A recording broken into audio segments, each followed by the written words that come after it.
టీషాట్ వీక్షకులకు నమస్కారం. మనం ఇప్పుడు ఫిబ్రవరి 2024కు సంబంధించిన కరెంట్ అఫైర్స్ గురించి చర్చించుకుందాం. ఈ ఫిబ్రవరి 2024కు సంబంధించిన కరెంట్ అఫైర్స్లో భాగంగా ఈ ఎపిసోడ్లో మనము పలు జాతీయ అంశాల గురించి చర్చించుకుందాం. ఎప్పుడైనా ఏ పోటీ పరీక్షకు ప్రిపేర్ అయ్యేటప్పుడైనా కరెంట్ అఫైర్స్ అనేది చాలా క్రూషియల్ రోల్ ప్లే చేస్తూ వస్తుంది. సో అలాంటి క్రూషియల్ రోల్ ప్లే చేసేటువంటి కరెంట్ అఫైర్స్ను ప్రిపేర్ అయ్యేటప్పుడు మనం ఎప్పుడైనా సరే వీటిని జాతీయ అంశాలని, ప్రాంతీయ అంశాలని, అంతర్జాతీయ అంశాలని, వార్తలు, వ్యక్తులు అని చెప్పి ఇంపార్టెంట్ డేస్, ఆ ఇంపార్టెంట్ డేస్కి ఉన్నటువంటి థీమ్స్, ఆ ఇంపార్టెంట్ డే ఆ రోజే ఉండడానికి గల బ్యాక్గ్రౌండ్ ఏంటి అంటూ విడివిడి విభాగాలుగా చదివినట్టయితే వాటిని రివిజన్ చేయడము, ఎట్ ద సేమ్ టైం వాటిని ప్రాక్టీస్ చేయడం కూడా ఈజీ అవుతుంది. అంతేకాకుండా ఎప్పుడు చెప్పేదే మళ్ళీ ఏంటంటే కరెంట్ అఫైర్స్ చదివేటప్పుడు dynamic current affairs, static current affairs అంటూ మర్జ్ చేస్తూ చదవాల్సి ఉంటుంది. డైనమిక్ కరెంట్ అఫైర్స్ అంటే ఏదైనా అంశం ఉందనుకోండి, ఆ అంశానికి సంబంధించినటువంటి క్వశ్చన్ అడిగితే అది డైనమిక్ కరెంట్ అఫైర్స్గా కన్సిడర్ చేస్తారు. అలా కాకుండా ఏదైనా అంశానికి సంబంధించిన క్వశ్చను ఆ ప్రీవియస్ డాటా నుంచి అడిగితే, సపోజ్ ఏదైనా గేమ్స్ అయ్యాయనుకోండి, సో ఆ గేమ్స్కి సంబంధించిన అంశం అంతకుముందు ఎడిషన్లో ఎవరు నెగ్గారనో, లేకపోతే అవి ఫస్ట్ ఎప్పుడు జరిగాయి, ఇలాంటి క్వశ్చన్స్ అడిగారనుకోండి, దానికి సంబంధించిన అంశాన్ని ఏమంటారంటే స్టాటిక్ కరెంట్ అఫైర్స్గా కన్సిడర్ చేస్తారు. సో ఇలా విడివిడి విభాగాలు అంటే జాతీయ అంశాలు, ప్రాంతీయ అంశాలు, అంతర్జాతీయ అంశాలు, వార్తలు, వ్యక్తులు, ఇంపార్టెంట్ డేస్, వాటి యొక్క థీమ్స్తో పాటుగా ఇలా dynamic current affairs, static current affairs అంటూ చదివినట్టయితే ఏ పోటీ పరీక్షల్లో అయినా ఎక్కువ స్కోర్ చేయడానికి అవకాశం ఉంటుంది, జాబ్ కొట్టే అవకాశాలు మెరుగుపడుతూ వస్తుంటాయి. సో ఇప్పుడు మనము ఈ ఎపిసోడ్లో ఫిబ్రవరి 2024కు సంబంధించిన కరెంట్ అఫైర్స్లో భాగంగా జాతీయ అంశాల గురించి చర్చించుకుందాం. దాంట్లో భాగంగా మొట్టమొదటి జాతీయ అంశం చూద్దాం. Khelo India winter games. So Khelo India winter games ఇది చాలా ఇంపార్టెంట్ బిట్ అండి. సో ఎగ్జామ్ పాయింట్ ఆఫ్ లో స్పోర్ట్స్ రిలేటెడ్ క్వశ్చన్ అడిగే అవకాశం ఎక్కువగా ఉంటుంది. So Khelo India youth games అని, ఖేలో ఇండియా వింటర్ గేమ్స్ అని చెప్పి, ఖేలో ఇండియా యూనివర్సిటీ గేమ్స్ అని చెప్పి, అంటే ఇవన్నీ చూడండి భారతదేశాన్ని క్రీడాపరంగా కూడా అభివృద్ధి పరచాలనే ఉద్దేశంతో పెట్టిందే ఇవన్నీ కూడా. సో ఈ అంశంలో ఏంటి అంటే Khelo India winter games 2024. So Khelo India winter games 2024 ఎక్కడ జరిగాయి, ఎప్పుడు జరిగాయి, దాంట్లో పథకాల స్థానంలో మొదటి స్థానంలో ఉన్నదేంటి, సో తెలంగాణ ఏ స్థానంలో ఉంది, ఇవన్నీ కూడా ఎగ్జామ్ పాయింట్ ఆఫ్ వ్యూలో important. So Khelo India winter games అనేది ఈ ఇయర్ జరిగింది ఎన్నో ఎడిషన్ అంటే థర్డ్ ఎడిషన్, ఎన్నోది మూడవ ఎడిషన్. సో చాలా ఇంపార్టెంట్ బిట్ అండి ఇది కూడా. ఎన్నో ఎడిషన్ అని కూడా అడగొచ్చు అప్పుడప్పుడు. సో ఎన్నో ఎడిషన్, థర్డ్ ఎడిషన్. దానికి సంబంధించిన గేమ్స్కి సంబంధించిన మస్కట్ని రిలీజ్ చేస్తారు కదా. సో ఆ మస్కట్ పేరేంటి అంటే మంచు చిరుతపులి. సో మంచు చిరుతపులి మస్కట్గా ఉంది, దాన్నే షీ లేదా షాన్ అని కూడా అంటారు. సో ఖేలో ఇండియా వింటర్ గేమ్స్కి సంబంధించిన మస్కట్ ఏంటి అని అడగచ్చు. ఏంటి అంటే మంచు చిరుతపులి. చాలా ఇంపార్టెంట్ బిట్ అండి, గుర్తుంచుకోండి. సో వింటర్ అనేసరికి ఏంటి, సో శీతల ప్రాంతాల్లో కానీ జరిగేది. సో మంచు చిరుతపులి ఎక్కడ ఉంటుంది అక్కడనే. సో మంచు చిరుతపులి దాని యొక్క మస్కట్గా చెప్పబడుతుంది. ఏది ఖేలో ఇండియా వింటర్ గేమ్స్కి సంబంధించి 2024 సంబంధించిన మస్కట్ ఏంటి అంటే మంచు చిరుతపులి. సో ఎప్పటి నుండి ఎప్పటి వరకు జరిగాయి అంటే ఫిబ్రవరి 2 నుండి 6 వరకేమో ఫస్ట్ ఫేజ్గా జరిగింది. అంటే అది ఎక్కడ జరిగింది అంటే లడాఖ్లో. సో నెక్స్ట్ ఎప్పుడంటే ఫిబ్రవరి 21 to 25 ఎక్కడ జరిగింది అది అంటే సో జమ్మూ అండ్ కాశ్మీర్లో ఉన్నటువంటి గుల్మార్గ్లో. సో ఒకటేమో లడాఖ్లో, ఇంకొకటేమో గుల్మర్గ్లో, అంటే సెకండ్ ఫేజ్ 1 అండ్ ఫేజ్ 2గా. So Khelo India winter games 2024 ఎన్నో ఎడిషన్ ఇయర్ జరిగింది అంటే థర్డ్ ఎడిషన్. సో దాని యొక్క సంబంధించిన మస్కట్ ఏంటి అంటే మంచు చిరుతపల్లి. ఏది మంచు చిరుతపల్లి ఎక్కడ జరిగాయి, ఫస్ట్ ఫేజ్ ఏమో లడాఖ్లో, యూనియన్ టెరిటరీ ఆఫ్ లడాఖ్లో, సెకండ్ ఫేజ్ వచ్చేసి గుల్మార్గ్లో. ఎక్కడ గుల్మార్గ్. సో దానికి సంబంధించినటువంటి పథకాల పట్టికలో మొదటి స్థానంలో ఉన్నది, సెకండ్ ప్లేస్లో ఉండేది, థర్డ్ ప్లేస్లో ఉంది, తెలంగాణ స్థానం ఎంతో చూద్దాం. సో ఈ పథకాల పట్టికలో వింటర్ గేమ్స్ సంబంధించి పథకాల పట్టికలో మొదటి స్థానంలో ఉంది ఏంటి అంటే సైన్యానికి సంబంధించిన గ్రూపు మొదటి స్థానంలో ఉంది. నెక్స్ట్ ప్లేస్లో ఉంది ఏది అంటే కర్ణాటక, థర్డ్ ప్లేస్లో ఉంది ఏది అంటే మహారాష్ట్ర, ఫోర్త్ ప్లేస్లో ఉంది ఏంటి అంటే హిమాచల్ ప్రదేశ్. తెలంగాణ యొక్క స్థానం ఎంత అంటే 7th ప్లేస్. ఎంత 7th ప్లేస్. సో సైన్యం first place, Karnataka second place, Maharashtra third place, Himachal Pradesh వచ్చేసి 4th ప్లేసు, తెలంగాణ వచ్చేసి 7th ప్లేస్. తెలంగాణకు సంబంధించినటువంటి నైనాశ్రీ అనే ఆమె 500 మీటర్లు మరియు 1000 మీటర్ల విభాగంలో 2 బంగారు పథకాలను కూడా కైవసం చేసుకోవడం జరిగింది. ఈ పేరు గుర్తుంచుకోండి, నైనాశ్రీ. సో ఖేలో ఇండియా వింటర్ గేమ్స్లో బంగారు పథకాలు పొందినటువంటి వ్యక్తి ఎవరు అంటే నయనాశ్రీ. ఎవరు? నయనాశ్రీ. సో పథకాల పట్టికలో మొదటి స్థానంలో ఉండేది సైన్యం, సెకండ్ ప్లేస్లో కర్ణాటక, థర్డ్ ప్లేస్లో మహారాష్ట్ర, ఫోర్త్ ప్లేస్లో హిమాచల్ ప్రదేశ్, సెవెంత్ ప్లేస్లో తెలంగాణ. ఇది సెవెంత్ ప్లేస్లో తెలంగాణ. నెక్స్ట్ అంశం చూడండి, భారత్ టెక్స్ 2024 చాలా ఇంపార్టెంట్ బిట్ అండి. ఎందుకు ఇంపార్టెంట్ బిట్ అంటే మీకు చాలాసార్లు చెప్పాను, భారతదేశంలో కానీ ప్రపంచవ్యాప్తంగా కానీ తెలంగాణ వ్యాప్తంగా కానీ మొదటిసారి అతిపెద్దది రికార్డు ఇవన్నీ కూడా కీవర్డ్స్ లాంటివి. సో ఎగ్జామ్ పాయింట్ ఆఫ్ వ్యూలో వీటిపైన క్వశ్చన్స్ అడిగే అవకాశాలు ఎక్కువగా ఉంటాయి. సో ఇక్కడ చూడండి, భారత్ టెక్స్ 2024 అనేది ఏంటి అంటే భారతదేశంలో జరిగినటువంటి అతిపెద్ద గ్లోబల్ టెక్స్టైల్ ఈవెంట్. సో అతిపెద్ద గ్లోబల్ టెక్స్టైల్ ఈవెంట్ కాబట్టి కీవర్డ్గా దాన్ని గుర్తుంచుకోవచ్చు. అతిపెద్ద గ్లోబల్ టెక్స్టైల్ ఈవెంట్ ఎక్కడ జరిగింది అంటే భారతదేశంలో. దాని పేరేంటి అంటే భారత్ టెక్స్ 2024. ఎక్కడ జరిగింది ఇది? ఎస్పెషల్లీ ఢిల్లీలో. అంటే పర్టికులర్ ప్లేస్ చెప్పాలంటే ఢిల్లీలో, భారత్ మండపంలో. ఎక్కడ? భారత్ మండపంలో. సో భారత్ టెక్స్ 2024 ఎక్కడ జరిగింది అంటే న్యూఢిల్లీలో. ఎక్కడ? న్యూఢిల్లీలో. ఎక్కడ? పర్టికులర్గా భారత్ మండపంలో. ఎవరు దీన్ని ప్రారంభించారు అంటే ప్రధానమంత్రి నరేంద్ర మోడీ దీన్ని ప్రారంభించడం జరిగింది. సో భారతదేశంలో జరిగిన అతిపెద్ద గ్లోబల్ టెక్స్టైల్ ఈవెంట్ ఏది అంటే భారత్ టెక్స్ 2024. ఏది? భారత్ టెక్స్. నెక్స్ట్ అంశం చూడండి, ప్రపంచంలోనే అతిపెద్ద ధాన్యం నిల్వ పథకం. చాలా ఇంపార్టెంట్ పెట్టండి. ప్రపంచంలోనే అతిపెద్ద, ఇందాక చెప్పాను కీవర్డ్స్ ఏంటి? అతిపెద్ద, ప్రపంచంలోనే అతిపెద్ద, భారతదేశంలోనే మొట్టమొదటిది, లేదా రికార్డు నెలకొల్పింది. వీటిపైన క్వశ్చన్స్ అడిగే అవకాశాలు ఎక్కువగా ఉంటాయి. సో ప్రపంచంలోనే అతిపెద్ద ధాన్యం నిల్వ పథకం ఎక్కడ ప్రారంభించారు అంటే భారతదేశంలో. ఎక్కడ? భారతదేశంలో. సో రైతుల కోసం సహకార రంగంలో దీన్ని ప్రారంభించడం జరిగింది.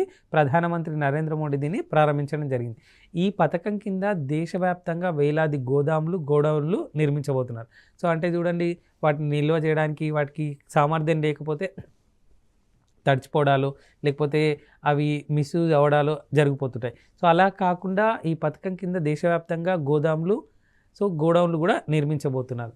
నెక్స్ట్ దాంట్లోనే చూడండి, వచ్చే 5 ఏళ్లలో 1.25 లక్షల కోట్ల పెట్టుబడులతో 700 లక్షల టన్నుల నిల్వ సామర్థ్యాన్ని సృష్టిస్తామని చెప్పి ప్రకటించడం జరిగింది. సో ప్రపంచంలోనే అతిపెద్ద ధాన్యం నిల్వ పథకం ఎక్కడ, ఏ దేశంలో ప్రారంభించారంటే భారతదేశంలో. నెక్స్ట్ అంశం చూడండి, మేరా పెహలా ఓట్ దేశ్ కే లియే. సో నా మొదటి ఓటు దేశం కోసము అనే ప్రచారం. సో ఇది దేశవ్యాప్తంగా ఉన్నటువంటి విద్యా సంస్థల్లో ప్రారంభించడానికి పూనుకున్నటువంటి ఒక ప్రచారం. సో దీని యొక్క ముఖ్య ఉద్దేశం ఏంటంటే, ఇప్పుడు మొట్టమొదటిసారిగా ఓటు వేయబోతున్నారు కదా, సో వాళ్ళని ఓటు వేయాలని ప్రోత్సహించడం కోసం, వాళ్ళకు అవగాహన కార్యక్రమాలు కల్పించడం కోసం ఏర్పాటు చేసిందే మేరా పెహలా ఓట్ దేశ్ కే లియే. సో దీనికి సంబంధించిన అంశం కాబట్టి పెహలా ఓట్ అన్నాం కాబట్టి, లాస్ట్ ఇయర్ జరిగినటువంటి లోక్సభ ఎన్నికలకు ఈ ఇయర్ జరిగినటువంటి ఓటర్ల సంఖ్య నమోదులో ఎంత మంది పెరిగారని చెప్పుకున్నాం? 5 కోట్లు. సో లాస్ట్ ఇయర్ అంటే లాస్ట్ టైం జరిగినప్పుడు, సో 2019లో జరిగినటువంటి లోక్సభ ఎన్నికలప్పుడు ఓటర్ల సంఖ్య ఎంత అంటే 91 కోట్లు. ప్రస్తుతం నమోదు చేసుకున్నటువంటి ఓటర్ల సంఖ్య ఎంత అంటే 96 కోట్లు. సో ఎంతమంది పెరిగారు? 5 కోట్ల మంది ఓటర్లు పెరిగారు. అంటే లాస్ట్ టైం జరిగినటువంటి లోక్సభ ఎలక్షన్స్కి ఈ టైం జరిగినటువంటి. అంతేకాకుండా రీసెంట్గా ఇంకొక అంశం కూడా మనం మాట్లాడుకున్నాం. సో తెలంగాణలో అసెంబ్లీ ఎన్నికల తర్వాత 4 లక్షల పైగా ఓటర్లు పెరిగారు అని చెప్పి చెప్పుకోవడం జరిగింది. సో అక్కడేమో లాస్ట్ టైం జరిగినటువంటి లోక్సభ ఎన్నికల తర్వాత నమోదైనటువంటి ఓటర్ల సంఖ్య ఎంత అంటే 5 కోట్లు పెరిగారు. ఇప్పుడెంత? అసెంబ్లీ ఎన్నికల తర్వాత తెలంగాణలో పెరిగినటువంటి ఓటర్ల సంఖ్య ఎంత అంటే 4 లక్షల పైచిలుకు. సో మేరా పెహలా ఓట్ దేశ్ కే లియే అనేది ఏంటి? క్యాంపెయిన్ కోసం యూజ్ చేస్తున్నటువంటి ఒక స్లోగన్. ఏది? ఎలక్షన్లో పార్టిసిపేట్ చేయాలి, ఓటు వేయాలి అని చెప్పి. సో ఓటు హక్కు గురించి మాట్లాడుకుంటున్నాం కాబట్టి యూనివర్సల్ అడల్ట్ ఫ్రాంచైజ్ లేదా వయోజన ఓటు హక్కు గురించి తెలిపే ఆర్టికల్ ఏది అని అడగచ్చు. ఏది అంటే 326, ఆర్టికల్ 326. సో ఎన్నికల సంఘం గురించి ఏ భాగంలో ఉంది కాన్స్టిట్యూషన్లో అని కూడా అడగచ్చు. ఏ భాగంలో అంటే పాలిటీకి సంబంధించిన అంశం. సో 15th పార్ట్లో. ఇది కాన్స్టిట్యూషన్లో 15th పార్ట్లో. సో ఎప్పుడైనా అండి పోటీ పరీక్షల్లో ఇలా అది కరెంట్ అఫైర్స్కి సంబంధించిన క్వశ్చన్ అయినా సరే, అది పాలిటీ రిలేటెడ్ కరెంట్ అఫైర్సా, జాగ్రఫీ రిలేటెడ్ కరెంట్ అఫైర్సా, హిస్టరీ రిలేటెడ్ కరెంట్ అఫైర్సా, ఎకనామీ రిలేటెడ్ కరెంట్ అఫైర్సా, ఎన్విరాన్మెంటల్ రిలేటెడ్ కరెంట్ అఫైర్సా, ఇలా అన్నీ కూడా చదువుకున్నట్టయితే మనము స్టాటిక్ సబ్జెక్ట్ను, కరెంట్ అఫైర్స్ను రెండింటిని కూడా ఎక్కువ స్కోర్ చేయడానికి అవకాశం ఉంటుంది. నెక్స్ట్ అంశం చూడండి, యూఏపీఏ. సో యూఏపీఏ అంటే ఏంటంటే the unlawful activities prevention act 1967. So unlawful activities దీన్ని ప్రయోగించి ముస్లిం కాన్ఫరెన్స్లోని సుమ్జీ మరియు భట్ వర్గాలు ఎక్కడున్నాయంటే జమ్మూ అండ్ కాశ్మీర్లో. సో ఈ 2 వర్గాల పైన నిషేధం విధించడం జరిగింది హోంమంత్రిత్వ శాఖ. సో యూఏపీఏ అంటే ఫుల్ ఫామ్ అడగొచ్చు. యూఏపీఏ అంటే ఏంటి? Unlawful activities protection act. ఎప్పుడు వచ్చింది ఇది? 1967లో. నెక్స్ట్ అల్లర్లకు నష్టపరిహారం. సో అల్లర్లకు నష్టపరిహారం ఏంటంటే ఎప్పుడైనా చూడండి, ఏదైనా ర్యాలీలు తీయడమో లేకపోతే ఏదైనా ధర్నాలు జరిగినప్పుడు కానీ, సో ప్రభుత్వ ఆస్తులకు కానీ ప్రభుత్వానికి సంబంధించిన వాటిని ధ్వంసం చేయడం జరుగుతుంది. సో అలా ధ్వంసం చేసిన వాటి పైన ఏదైనా నష్టపరిహారం ఉంటే ఆ ధ్వంసం చేసినటువంటి వ్యక్తులను గుర్తించి వాళ్ళపైనే ఆ నష్టపరిహారం చెల్లించేలాగా చర్యలు తీసుకోవడం కోసం ఉద్దేశించిందే ఈ చట్టం. సో ఎక్కడ దీన్ని చేశారు, అమలు చేయబోతున్నారంటే ఉత్తరాఖండ్లో. సో భారతదేశంలో ఆల్రెడీ ఉత్తరప్రదేశ్ మరియు హర్యానాలో ఇలాంటి చట్టం చేయడం జరిగింది.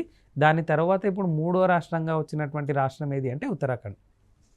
సో అల్లర్లకు నష్టపరిహారం చెల్లించాలనే చట్టం చేసినటువంటి రాష్ట్రం ఏది ఇటీవల అంటే ఉత్తరాఖండ్.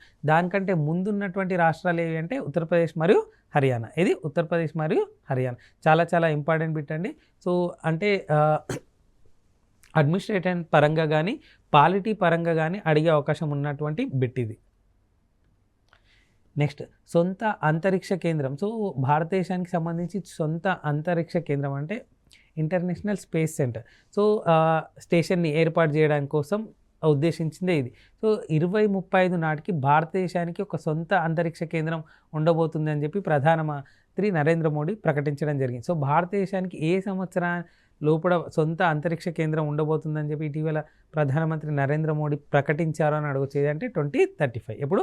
2035. నెక్స్ట్ ఇది చాలా చాలా ఇంపార్టెంట్ బిట్ అండి, రంగ్పో స్టేషన్. సో రంగ్పో స్టేషన్ అనేది ఏంటి అంటే సిక్కింలో ఏర్పాటు కాబోతున్నటువంటి తొలి రైల్వే స్టేషన్. సో ఇక్కడ చూడండి, నార్త్ ఈస్ట్ సంబంధించిన క్వశ్చన్స్ ఏదున్నా వాటికి సంబంధించిన అంశాలు ఏమున్నా ఎగ్జామ్ పాయింట్ ఆఫ్ వ్యూలో అడిగే అవకాశాలు ఎక్కువగా ఉంటాయి నార్త్ ఈస్ట్ సంబంధించినటువంటి అంశాలు. సో వాటిని కరెంట్ అఫైర్స్లో భాగంగా తక్కువ చదవడం కానీ న్యూస్లో తక్కువ రావడం కానీ జరుగుతుంటుంది. సో అందుకోసము వాటిపైన ఎక్కువ కాన్సన్ట్రేషన్ చేయాల్సిందిగా చెప్తున్నాను. సో సిక్కిం యొక్క తొలి రైల్వే స్టేషన్ ఏది అంటే రంగ్పో. ఇది రంగ్పో. సో దీని నిర్మాణానికి ప్రధానమంత్రి నరేంద్ర మోడీ శంకుస్థాపన చేయడం జరిగింది. అందుకని ఇది ఇటీవల వార్తల్లో నిలిచింది. సో సిక్కిం తొలి రైల్వే స్టేషన్ ఎక్కడ ఏర్పాటు కాబోతుంది అంటే రంగ్పోలో. ఎక్కడ? రంగ్పో. సో ఎవరు దాన్ని శంకుస్థాపన చేశారు ఆ రైల్వే స్టేషన్ కంటే? ప్రధానమంత్రి నరేంద్ర మోడీ. సో సిక్కింకి సంబంధించిన అంశం కాబట్టి సిక్కిం ముఖ్యమంత్రిగా ఎవరున్నారు? ప్రేమ్ సింగ్ తమాంగ్. ఎవరు? ప్రేమ్ సింగ్ తమాంగ్. గవర్నర్గా ఎవరున్నారు? లక్ష్మణ్ ప్రసాద్ ఆచార్య. ఎవరు? లక్ష్మణ్ ప్రసాద్ ఆచార్య. సో సిక్కిం తొలి రైల్వే స్టేషన్ ఏది అంటే రంగ్పో స్టేషన్. ఇది రంగ్పో. నెక్స్ట్ రాష్ట్ర రక్షణ కారిడార్లో మొదటి దశ అయిన మందుగుండు మరియు క్షిపణుల కాంప్లెక్స్ను ప్రారంభించడం జరిగింది. ఎక్కడ అంటే కాన్పూర్లో. సో దక్షిణాసియాలోనే అతిపెద్దది ఇది. ఇది మందుగుండు సామాగ్రి క్షిపణుల సముదాయం. ఎక్కడ ఏర్పాటు చేశారు దీన్ని? కాన్పూర్లో. ఎవరు దీన్ని ప్రారంభించారంటే ఉత్తరప్రదేశ్ ముఖ్యమంత్రి యోగి ఆదిత్యనాథ్ ప్రారంభించారు, chief of army staff general Manoj Pandey సమక్షంలో. సో మందుగుండు సామాగ్రి క్షిపణుల సముదాయం దక్షిణాసియాలోనే అతిపెద్దది. ఎక్కడ ప్రారంభించారో అని అడగచ్చు. ఎక్కడంటే కాన్పూర్లో. ఎక్కడ? కాన్పూర్లో. నెక్స్ట్ వయాకామ్ 18 మరియు స్టార్ ఇండియా విలీనం. సో విలీనం చేయడానికి స్టార్ సిడ్నీ ఉంటుందిగా, దాంతో RIL so Reliance industries limited $8.5 billion ఒప్పందంపై సంతకం చేయడం జరిగింది. సో వయాకామ్ 18 మరియు స్టార్ ఇండియా ఈ రెండు కూడా కలవబోతున్నటువంటి ప్లాట్ఫామ్స్. నెక్స్ట్ అంశం, నేషనల్ శాంపుల్ సర్వే ఆర్గనైజేషన్ వాళ్ళ యొక్క సర్వే ఇటీవల రిలీజ్ చేయడం జరిగింది. దానికి సంబంధించిన వాటిలో కొన్ని ముఖ్యమైన అంశాలను నీతి ఆయోగ్కి సంబంధించినటువంటి హెడ్ ఉంటారు కదా, ఆయన దీన్ని బహిర్గతం చేయడం జరిగింది, హైలైట్ చేయడం జరిగింది. సో దాంట్లో భాగంగా కొన్ని అంశాలు చూడండి. భారతదేశంలో ఉన్నటువంటి పేదరికం పర్సెంటేజ్ ఎంత? పావర్టీ పర్సెంటేజ్ అంటే 5%. అంతేకాకుండా 2011-12 నుండి తలసరి నెలవారీ గృహ వ్యయం రెండింతలు పెరిగిందంట 2011-12కి రీసెంట్గా. సో అప్పుడు కొంత ఖర్చు పెడితే దానికి రెండింతల ఖర్చుని ఇప్పుడు పెడుతున్నామంట తలసరి నెలవారీ గృహ వ్యయం. నెక్స్ట్, పట్టణ ప్రాంతాల కంటే గ్రామీణ ప్రాంతాల్లో వినియోగం వేగంగా పెరుగుతుంది. 2011-12లో 84% ఉంటే ఇప్పుడు అది ఎంత అయింది 71%కు తగ్గించిందంట. సో దీంట్లో సంబంధించినటువంటి అంశాలు చూడండి. భారతదేశంలో పేదరికం పర్సెంటేజ్ ఎంత 5%. నెక్స్ట్, 2011-12 నుండి తలసరి నెలవారీ గృహ వ్యయం ఎన్ని రెట్లు పెరిగిందంటే రెండింతలు పెరిగింది. సో 2011-12లో 84%తో పోలిస్తే గ్రామీణ పట్టణ అంతరాన్ని ఎంత శాతానికి తగ్గించింది అంటే 71%కు తగ్గించింది. ఈ సర్వే యొక్క ఇవన్నీ ఎవరు రిలీజ్ చేశారు లేదా ఎవరు హైలైట్ చేశారంటే నీతి ఆయోగ్ యొక్క CEO అయినటువంటి BVR సుబ్రహ్మణ్యం. సో ఈ అంశంలో చూడండి, ఇది ఏదైనా మెయిన్స్ రాయడానికి కానీ లేకపోతే ఎస్సే రాసినప్పుడు కానీ ఈ పర్టికులర్స్ అక్కడ మనం ప్రజెంట్ చేసినట్టయితే అది ఆన్సర్ అనేది అప్రోప్రియేట్గా ఉంటుంది, చూడడానికి బాగుంటుంది. సో NSSO సర్వేకి సంబంధించిన అంశాలు ఏమి ఉన్నాయి, సో దాన్ని ఎవరు హైలైట్ చేశారంటే నీతి ఆయోగ్ యొక్క CEO అయినటువంటి BVR సుబ్రహ్మణ్యం దీన్ని హైలైట్ చేయడం జరిగింది. Next, 5 AIIMS. So all India institute of medical sciences. So ఇటీవల 5 ఎయిమ్స్ని ప్రధానమంత్రి నరేంద్ర మోడీ ప్రారంభించడం జరిగింది. ఎక్కడెక్కడ అవి ప్రారంభించారో చూడండి. రాజ్కోట్ గుజరాత్లో ఒకటి, బటిండా పంజాబ్లో ఒకటి, రాయ్బరేలీ ఉత్తరప్రదేశ్లో ఒకటి, కళ్యాణి పశ్చిమ బెంగాల్లో ఒకటి, మంగళగిరి ఆంధ్రప్రదేశ్లో. సో ఈ 5 ఎయిమ్స్కి శంకుస్థాపన చేయడం జరిగింది, ప్రారంభించడం జరిగింది ప్రధానమంత్రి నరేంద్ర మోడీ. సో ఎక్కడెక్కడవి? రాజ్కోట్ గుజరాత్లో, బటిండా పంజాబ్లో, మంగళగిరి ఆంధ్రప్రదేశ్లో, కళ్యాణి పశ్చిమ బెంగాల్లో, రాయ్బరేలీ ఉత్తరప్రదేశ్లో. So all India institute of medical sciences 5 వాటిని ప్రారంభించడం జరిగింది ప్రధానమంత్రి నరేంద్ర మోడీ. నెక్స్ట్ అంశం చూడండి, NTPC renewable energy. So NTPC REL అంటాం. దాని యొక్క మొదటి సోలార్ ప్రాజెక్ట్ని ఇటీవల ప్రకటించడం జరిగింది. ఎక్కడ దాన్ని ప్రారంభించబోతున్నారంటే రాజస్థాన్లో. ఎక్కడ? రాజస్థాన్లో. ఎన్ని మెగావాట్ల విద్యుత్ అంటే 70 మెగావాట్ల విద్యుత్. సో ఎప్పుడు దీన్ని ప్రారంభించారంటే ఫిబ్రవరి 21న. So NTPC renewable energy limited యొక్క మొదటి సోలార్ ప్రాజెక్ట్ ఎక్కడ ప్రారంభిస్తున్నారంటే రాజస్థాన్లో. ఎక్కడ? రాజస్థాన్లో. నెక్స్ట్ అంశం చూడండి, ఇది చాలా important bit, science and related సంబంధించిన అంశం. సో ఎప్పుడైనా ఇందాక చెప్పాను మీకు, పాలిటీ రిలేటెడ్ కరెంట్ అఫైర్స్ కానీ, జాగ్రఫీ రిలేటెడ్ కరెంట్ అఫైర్స్ కానీ, హిస్టరీ రిలేటెడ్ కరెంట్ అఫైర్స్ కానీ, ఎన్విరాన్మెంటల్ రిలేటెడ్ కరెంట్ అఫైర్స్ కానీ, ఎకనామీ రిలేటెడ్ కరెంట్ అఫైర్స్ కానీ, science and tech related current affairs కానీ, ఇలా విడివిడి విభాగాలుగా అడిగే అవకాశం ఉంటుంది. సో దానికి సంబంధించిన డైనమిక్ అండ్ స్టాటిక్ రెండు చూసుకున్నట్టయితే ఎగ్జామ్ పాయింట్ ఆఫ్ వ్యూలో ఎక్కువ స్కోర్ చేసే అవకాశం ఉంటుంది. సో ఇక్కడ చూడండి, 6G research and development. So 6Gకి సంబంధించినటువంటి రీసెర్చ్ అండ్ డెవలప్మెంట్ని ఎక్కడ చేయబోతున్నారు అంటే బెంగళూరులో. సో బెంగళూరులో ఎక్కడ అంటే నోకియా కొత్తగా ప్రారంభించినటువంటి 6G ల్యాబ్లో చేయబోతుంది. ఈ నోకియాతో భాగస్వామ్యం చేసుకున్నటువంటి సంస్థ ఏది భారతదేశానికి సంబంధించి అంటే Indian institute of science centre. So బెంగళూరులో ఉన్నటువంటి IISc.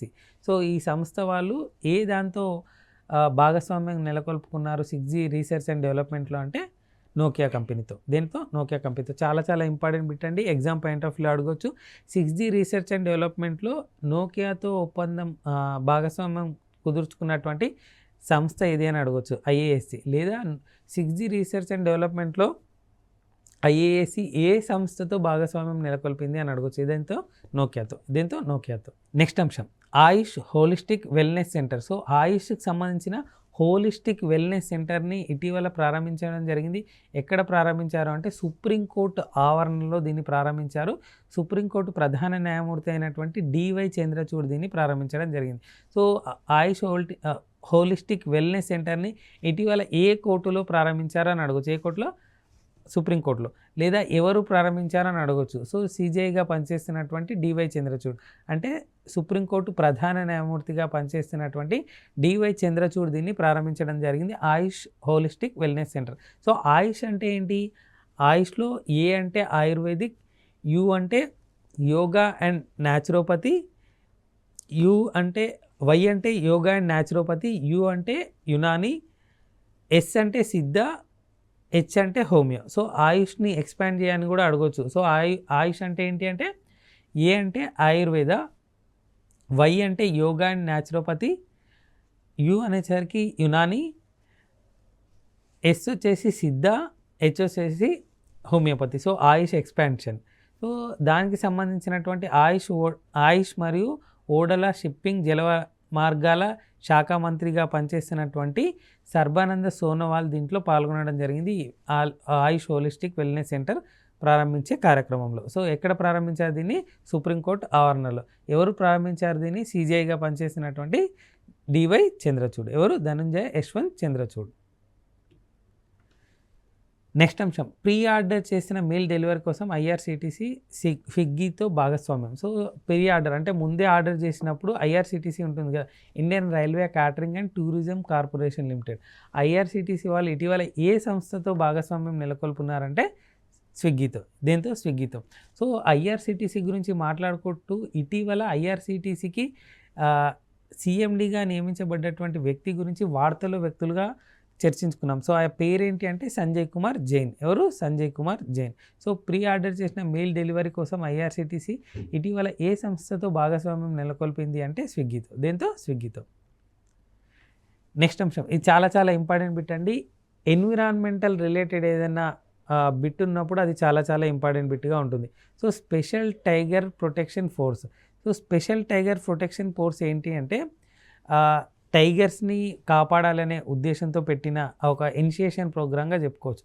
ఎందుకు ఇటీవల ఇది వార్తలో ఉంది అంటే అరుణాచల్ ప్రదేశ్ ప్రభుత్వము రాష్ట్రంలో ఏర్పాటు చేసేందుకు 3 టైగర్ రిజర్వ్ కోసం, సో ప్రత్యేక టైగర్ ప్రొటెక్షన్ ఫోర్స్ ఏర్పాటు చేయడం కోసం ఎన్టీసీఏతో అంటే నేషనల్ టైగర్ కన్జర్వేషన్ అథారిటీతో ఒక అవగాహన ఒప్పందాన్ని ఏర్పాటు చేసుకోవడం జరిగింది.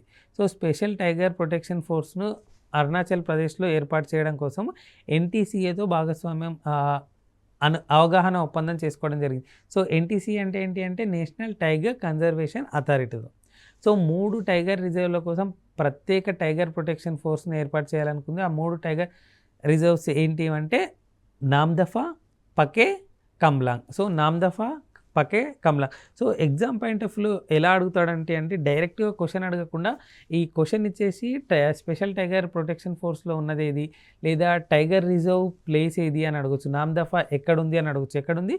అరుణాచల్ ప్రదేశ్లో. లేదా పకే టైగర్ రిజర్వ్ ఎక్కడుంది అని అడగచ్చు, అరుణాచల్ ప్రదేశ్లో. లేదా కమ్లాంగ్ టైగర్ రిజర్వ్ ఎక్కడుంది అని అడగచ్చు, ఎక్కడ? అరుణాచల్ ప్రదేశ్లో. సో ఇలా ఏ క్వశ్చన్ లేదా మ్యాటర్ అయినా అండి ఒక అంశాన్ని డిఫరెంట్ వేస్లో అడిగే అవకాశం ఉంటుంది. సో 3 టైగర్ రిజర్వ్ల కోసం ప్రత్యేక టైగర్ ప్రొటెక్షన్ ఫోర్స్ ఏర్పాటు చేయాలని చెప్పి అరుణాచల్ ప్రదేశ్ ఇటీవల ఒక ఒప్పందం చేసుకుంది. ఏ సంస్థతో? ఎన్టీసీఏతో. సో ఎన్టీసీఏ అంటే ఏంటి? నేషనల్ టైగర్ కన్జర్వేషన్ అథారిటీతో. సో అరుణాచల్ ప్రదేశ్కి సంబంధించిన అంశం కాబట్టి అక్కడ ముఖ్యమంత్రిగా పనిచేస్తుంది ఎవరు? పేమా ఖండు. ఎవరు? పేమా ఖండు. గవర్నర్గా పనిచేస్తుంది ఎవరు అంటే కైవల్య త్రివిక్రమ్ పర్నాయక్. ఎవరు? Kaivalya Trivikram Parnaik. Next, so current అఫైర్స్లో భాగంగా అప్పుడప్పుడు టెక్స్ట్ బుక్ కూడా రిలీజ్ అవుతుంటుంది కదా. సో దాంట్లో టెక్స్ట్ బుక్ అంటే మామూలుగా పుస్తకాలు రిలీజ్ అవుతుంటాయి, సో బుక్స్ రిలీజ్ అవుతుంటాయి. దాంట్లో భాగంగానే ఇక్కడ ఉన్నటువంటి చూడండి, ఒక బుక్ పేరు sculpted stones mysteries of Mamallapuram. So దీన్ని ఎవరు రచించారంటే అశ్విన్ ప్రభు. ఎవరు? Ashwin Prabhu. Next, pizza ATM. So pizza ATM ఏంటి? పిజ్జా ఏటీఎం అంటే పిజ్జాను కొన్ని నిమిషాల వ్యవధిలోనే పిజ్జా రెడీ అవ్వడం, దానికి సంబంధించి ఒక మిషన్ ఉండడం ఏర్పాటు చేశారంటే ఎక్కడ అంటే సుఖ్నా సరస్సు దగ్గర. ఎక్కడ? సుఖ్నా సరస్సు. ఈ సుఖ్నా సరస్సు ఎక్కడ ఉంది అంటే చండీగఢ్లో. సో అంతేకాకుండా ఉత్తర భారతదేశంలోనే మొట్టమొదటిసారి ఏర్పాటు చేసినటువంటి పిజ్జా ఏటీఎం ఇది. సో ఉత్తర భారతదేశంలోనే మొట్టమొదటిసారిగా ఏర్పాటు చేసినటువంటి పిజ్జా ఏటీఎం ఎక్కడ ఏర్పాటు చేశారంటే చండీగఢ్లో, లేదా పర్టికులర్గా చెప్పాలంటే సుఖ్నా సరస్సు. సో ఎగ్జామ్ పాయింట్ ఆఫ్ వ్యూలో ఇలా కూడా అడగొచ్చండి, సుఖ్నా సరస్సు ఏ ప్రాంతంలో ఉంది అని చెప్పి. ఎక్కడ? చండీగఢ్లో. సో దీనికి సంబంధించి పిజ్జా తయారీదారిని పరిచయం చేసింది ఎవరు అంటే Chandigarh industrial and tourism development corporation వాళ్ళు దీన్ని పరిచయం చేయడం జరిగింది. సో పిజ్జా ఏటీఎం ఉత్తర భారతదేశంలో మొట్టమొదటిసారిగా ఎక్కడ ఏర్పాటు చేశారంటే సుఖ్నా సరస్సు సమీపంలో. ఎక్కడుంది ఇది? చండీగఢ్లో. నెక్స్ట్ అంశం చూడండి, జమ్మూలో 3 ఐఐఎంలు, ఐఐటీలు, 20 కేవీలు అంటే కేంద్రీయ విద్యాలయాలు, 13 నవోదయ విద్యాలయాలు మరియు ఎయిమ్స్తో సహా 43,000 875 కోట్ల విద్య మరియు ఇన్ఫ్రా ప్రాజెక్టులను ప్రధానమంత్రి నరేంద్ర మోడీ ప్రారంభించారు. సో అక్కడ మెరుగైన సదుపాయాలు కల్పించాలనే ఉద్దేశంతో ఈ ప్రాజెక్టులను అక్కడ ప్రారంభించడం జరిగింది జమ్మూలో. సో 3 ఐఐఎంలు, ఐఐటీలు, 2 కేవీలు, 13 ఎన్వీలుతో సహా ఎయిమ్స్ కూడా అక్కడ ఏర్పాటు కాబోతుంది. సో ఎన్ని వేల కోట్లు? 43,875 కోట్ల వ్యయంతో విద్య మరియు ఇన్ఫ్రాస్ట్రక్చర్ని అక్కడ బిల్డ్ చేయాలనే ఉద్దేశంతో అక్కడికి శాంక్షన్ చేయడం జరిగింది ఈ ఫండ్ అంతా. నెక్స్ట్ అంశం చూడండి, అరుణాచల్ ప్రదేశ్. సో అరుణాచల్ ప్రదేశ్ ఇటీవల వార్తల్లో నిలిచింది ఎందుకంటే ఈశాన్య ప్రాంతంలో, అంటే ఈశాన్య భారతదేశంలో హర్ఘర్ జల్ సాధించినటువంటి మొదటి రాష్ట్రంగా పేరుగాంచింది. చాలా చాలా ఇంపార్టెంట్ బిట్ అండి. సో హర్ఘర్ జల్ అంటే ప్రతి ఇంటికి తాగునీటి సదుపాయం. సో హర్ఘర్ జల్ సాధించినటువంటి మొదటి రాష్ట్రం ఏది ఈశాన్య ప్రాంతం నుండి అంటే అరుణాచల్ ప్రదేశ్. ఇది అరుణాచల్ ప్రదేశ్. సో ఈశాన్య భారతదేశంలో మొదటి రాష్ట్రము మరియు భారతదేశంలో ఎన్నో రాష్ట్రము? 10వ రాష్ట్రం. సో మొట్టమొదటిగా పొందింది ఏది ఆ దాంట్లో స్థానం అంటే గోవా. ఇది గోవా. సో ఈశాన్య ప్రాంతంలో హర్ఘర్ జల్ సాధించినటువంటి మొట్టమొదటి రాష్ట్రం ఏది అని అడగచ్చు. ఏది అంటే అరుణాచల్ ప్రదేశ్. సో ఓవరాల్గా ఎన్నో రాష్ట్రం? అది 10వ రాష్ట్రం. సో అరుణాచల్ ప్రదేశ్కి సంబంధించిన అంశం కాబట్టి దాని యొక్క ముఖ్యమంత్రి ఎవరున్నారు ఇప్పుడు అంటే పెమా ఖండు. ఎవరు? పెమా ఖండు. సో గవర్నర్గా ఎవరున్నారు? కైవల్య త్రివిక్రమ్ పర్నాయక్. ఎవరు? కైవల్య త్రివిక్రమ్ పర్నాయక్. నెక్స్ట్ అంశం, food corporation of India, FCI అంటాం కదా. సో ఎఫ్సిఐ 1965 ఆ ప్రాంతంలో ఏర్పాటు కావడం జరిగింది. So food corporation of India ఇటీవల వార్తల్లో ఎందుకు నిలిచింది అంటే దీని యొక్క అధీకృత మూలధనాన్ని ప్రభుత్వము 10,000 కోట్ల నుండి 21,000 కోట్లకు పెంచింది. సో అధీకృత మూలధన అంటే ఏంటి అంటే దానికి సంబంధించిన ఫండింగ్ అలొకేషన్ కానీ, సో దానికి సంబంధించిన లావాదేవీలు అవన్నీ కూడా జరుపుకునేటువంటి లిమిట్ని పెంచడం జరిగింది. 10,000 కోట్ల నుండి ఎన్ని వేల కోట్లకు పెంచారు? 21,000 కోట్లకు. నెక్స్ట్, అంతర్జాతీయ తోలు బొమ్మల పండుగ. సో అంతర్జాతీయ తోలు బొమ్మల పండుగ ఎక్కడ జరుగుతుంది అంటే చండీగఢ్లో. ఎక్కడ జరిగింది? చండీగఢ్లో. ఎన్నో ఎడిషన్ అంటే 11వ ఎడిషన్. ఇందాకే ఒకటి ఏం మాట్లాడుకున్నాం? Pizza ATM. So pizza ATM కూడా ఎక్కడ అని చెప్పాం? సుఖ్నా లేక్ దగ్గర లేదా సుఖ్నా సరస్సు దగ్గర. సో అక్కడనే అంతర్జాతీయ తోలు బొమ్మల పండుగ కూడా అదే ప్రాంతంలో జరుగుతుంది. ఇక్కడ చండీగఢ్లో. ఎన్నో ఎడిషన్? 11వ ఎడిషన్. ఎన్నో ఎడిషన్? 11వ ఎడిషన్. నెక్స్ట్, నేవల్ సివిల్ సంవత్సరం. సో నేవీకి సంబంధించి ఈ సంవత్సరాన్ని నేవల్ సివిల్ సంవత్సరంగా ప్రకటించడం జరిగింది. ఎవరు ప్రకటించారంటే భారత నౌకాదళం. సో ఏ ఇయర్ని? 2024. సో నేవీకి సంబంధించినటువంటి అంశం కాబట్టి నేవీ డేని ఎప్పుడు జరుపుకుంటాం మనము? December 4th. ఎప్పుడు? December 4th. సో నేవీకి సంబంధించిన అంశం కాబట్టి నేవీగా ఎవరున్నారు ఇప్పుడు? అడ్మిరల్ ఆర్ హరికుమార్ నేవీ యొక్క చీఫ్గా ఉన్నారు. సో భారత నౌకాదళం 2024ని ఏ సంవత్సరంగా ప్రకటించింది? నేవల్ సివిల్స్ ఇయర్గా ప్రకటించడం జరిగింది భారత నౌకాదళం. సో నేవీ డే ఎప్పుడు జరుపుకుంటాము? December 4th. ఆర్మీ డే ఎప్పుడు జరుపుకుంటాము? January 15th. Air force day ఎప్పుడు జరుపుకుంటాము? October 8th. సో ఇలా చూడండి, ఒక అంశాన్ని ఏదైనా సరే ఒకటి చదువుతున్నప్పుడు దాని లింక్గా మిగతా అన్నీ కూడా లింక్ చేసుకొని చదివినట్టయితే ఎగ్జామ్ పాయింట్ ఆఫ్ వ్యూలో ఎక్కువ స్కోర్ చేసే అవకాశం ఉంటుంది ఏ సబ్జెక్ట్లో అయినా సరే. ఇప్పటి వరకు మనము February 2024కు సంబంధించిన కరెంట్ అఫైర్స్లో భాగంగా పలు జాతీయ అంశాల గురించి, వాటికి సంబంధించినటువంటి ముఖ్యాంశాల గురించి చర్చించుకున్నాం. సో ఎప్పుడైనా ఏ పోటీ పరీక్షకైనా కరెంట్ అఫైర్స్ అనేది క్రూషియల్ రోల్ ప్లే చేస్తూ వస్తుంది. అలాంటి కరెంట్ అఫైర్స్ను ప్రిపేర్ అయ్యేటప్పుడు ఇలా జాతీయ అంశాలు, అంతర్జాతీయ అంశాలు, ప్రాంతీయ అంశాలు, వార్తల వ్యక్తులు, పర్సన్స్ ఇన్ న్యూస్, వార్తల వ్యక్తులు, ఇంపార్టెంట్ డేస్, వాటి యొక్క థీమ్స్, వాటి యొక్క బ్యాక్గ్రౌండ్ ఏంటి అని చదువుతూ కరెంట్ అఫైర్స్ని static current affairs, dynamic current affairs అంటూ మర్జ్ చేసుకొని చదివినట్టయితే పోటీ పరీక్షలో ఎక్కువ స్కోర్ చేసే అవకాశం ఉంటుంది. ఇప్పటి వరకు మనం ఈ ఎపిసోడ్లో జాతీయ అంశాలను చర్చించుకున్నాం కదా. ఇంకొక ఎపిసోడ్లో ఇంకొన్ని అంశాలతో మీ ముందు ఉంటాము. పోటీ పరీక్షల అభ్యర్థులందరికీ TSAT తరపున ధన్యవాదాలు. నమస్కారం.